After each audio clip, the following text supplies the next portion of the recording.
Look, it's the Young Turks, and we're going to have a great show, but I got to be honest with you. I am so mad I could hardly see straight. This is Defense Authorization Act. I'm on a warpath.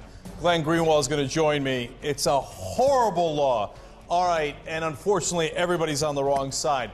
Also, we're going to do a rare example here that you don't see anywhere else in the media. We're going to show you a great example of conservative media bias. And it's from the New York Times. Show you that in a little bit. And Michael, you know, Obama is running the campaign outside of the acts, etc., in a way that is unbelievable. Does he even want to win at this point? Yeah, you know, Cenk, I think he absolutely wants to win. He is just choosing a very puzzling path to victory and re-election. We got to talk about that later on the panel, because I don't know what the hell he's up to on that front either. Now, I'm not sure at this point I want him to win, but we're going to discuss that in a second. One fun story, though. Newt Gingrich's favorite restaurant. What is it, Anna? It's actually a place where a kid can't really be a kid. Chuck E. Cheese. Fascinating. All right, we're going to find out why. Show starts now. There is no corporate control here. Independent programming by an independent company.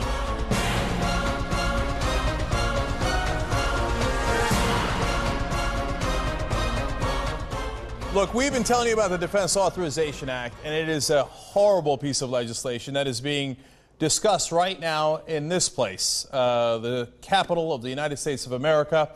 And unfortunately, they're discussing that among other pieces of legislation in the Senate right now. Apparently, Senator Franken was just talking. He's also on the wrong side of this. There it is. You know, that used to be a beautiful sight. So let me tell you why I'm angry about what's going on right there in Washington. Defense Authorization Act now allows, first of all, we'll keep Guantanamo open forever, which is insanity. As we're about to tell you, there's people there that need to be released. We've cleared their release, but we can't even release them. It's sickening. But that's the least of the problems with this act. The real problem is it allows the military to act within the United States of America. It allows them to arrest United States, I should say detain United States citizens with no rights whatsoever. They get a brief military hearing. They do not get a trial. It's an obvious violation of the Fifth Amendment, the 14th Amendment, Article 3, Section 3. It violates so many parts of the Constitution, it is literally hard to keep up. It is grotesque. And Congress has agreed to it already. They're about to put their stamp on it with the votes. And we had one hope that the president had threatened to veto it.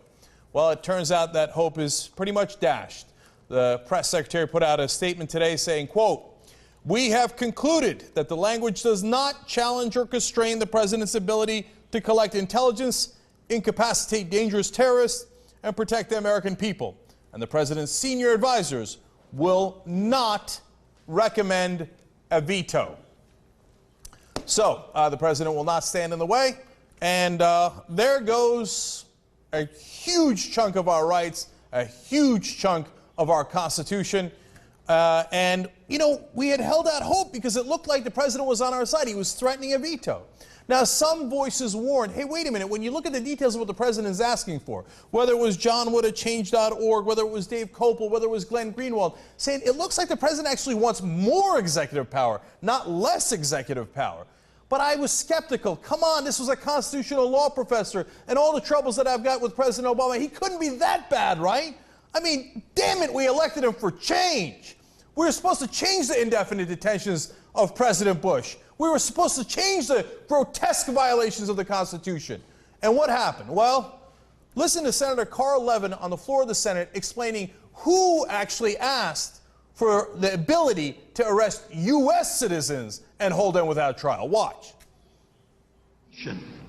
Ask us to remove the language which says that U.S. citizens and lawful residents would not be subject to this section. Is the senator familiar with the fact that it was the administration that asked us to remove the very language which we had in the bill which passed the committee, and that we removed it at the request of the administration that would have said that this determination would not apply to U.S. citizens and lawful residents?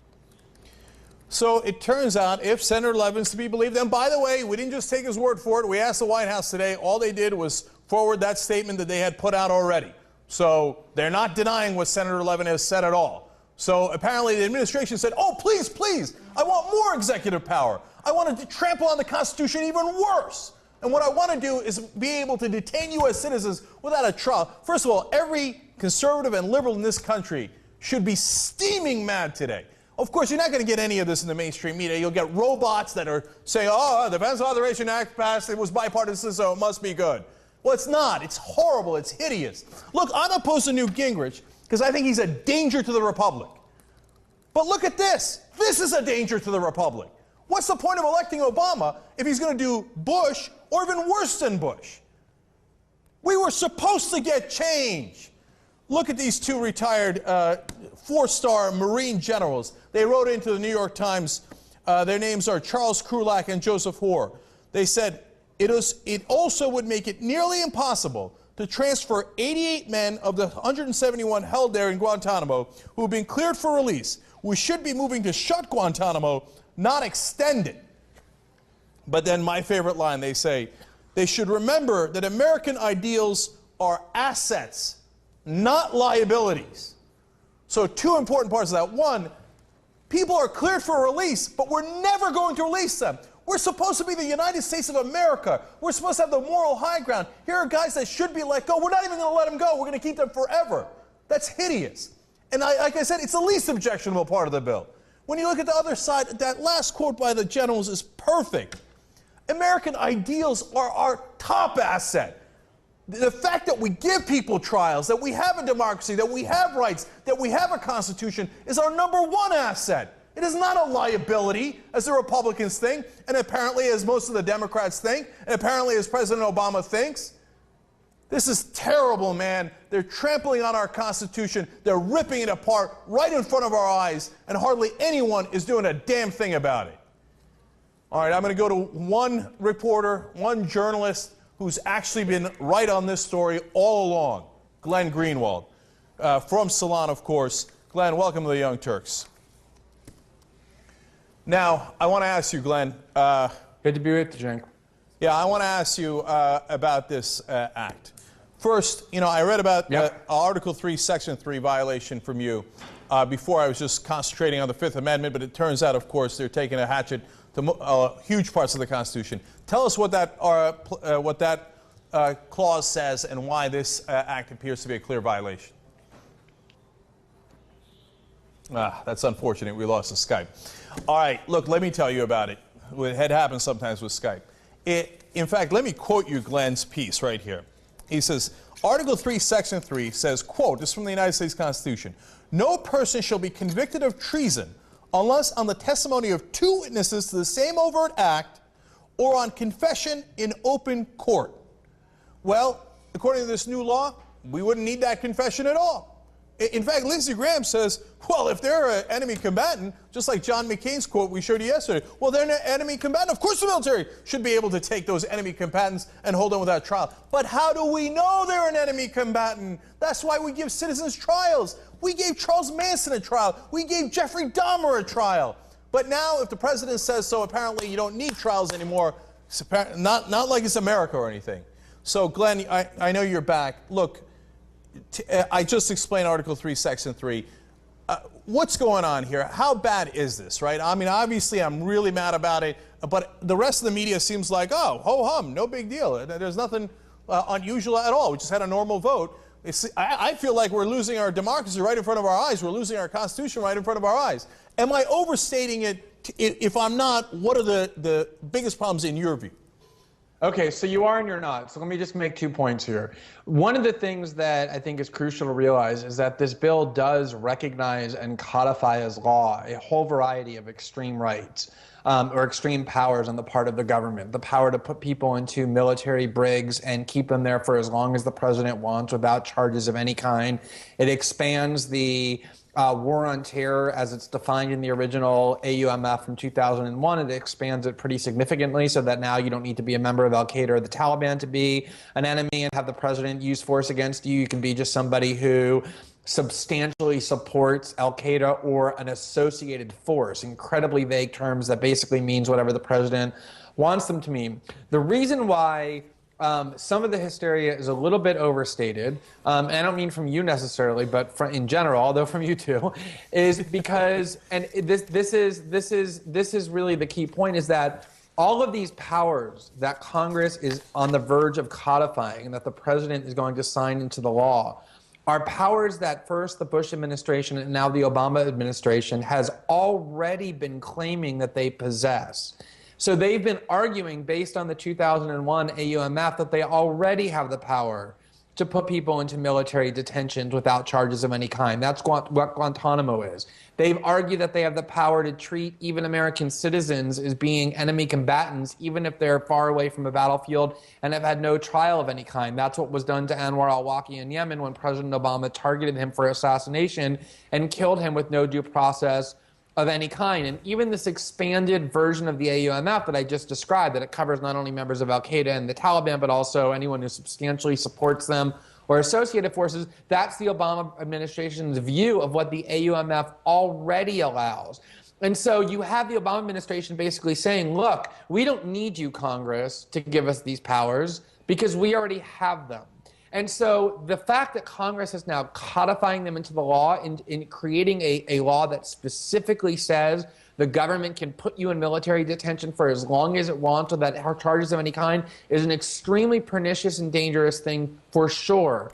But our status quo under the Obama and Bush administrations is already so radical in terms of these powers that the reality is it doesn't change all that much. It does make things worse in some instances, and we could talk about those, but it's really not, I'm not mitigating the horribleness of this bill. It's a reflection on how horrible the status quo already is. Now, Glenn, I hear you on that, but look, when you codify it and then you get bipartisan agreement, overwhelming majority of the Congress saying, hey, yes, this is the law of the land, it just becomes nearly impossible to change. Look, when Bush did it, we had some hope that when Obama came into office, he was going to change that. When Obama continued it, it was a disaster. And we talk about indefinite detentions and warrantless wiretapping that Obama's continued all the time on the Young Turks, right? But when they take the extra step of codifying it, even if you had a great president, now the law has changed. So, and at some point, is the Supreme Court ever going to act? Does the Fourth Amendment mean anything? Does the Fifth Amendment mean anything? And look, I know we're way over time, but one last question as you answer that too. Is it clear here that the president asked for citizens to be included in this and hence made the bill worse? Okay, yes. Let me address that part because this is the critical part.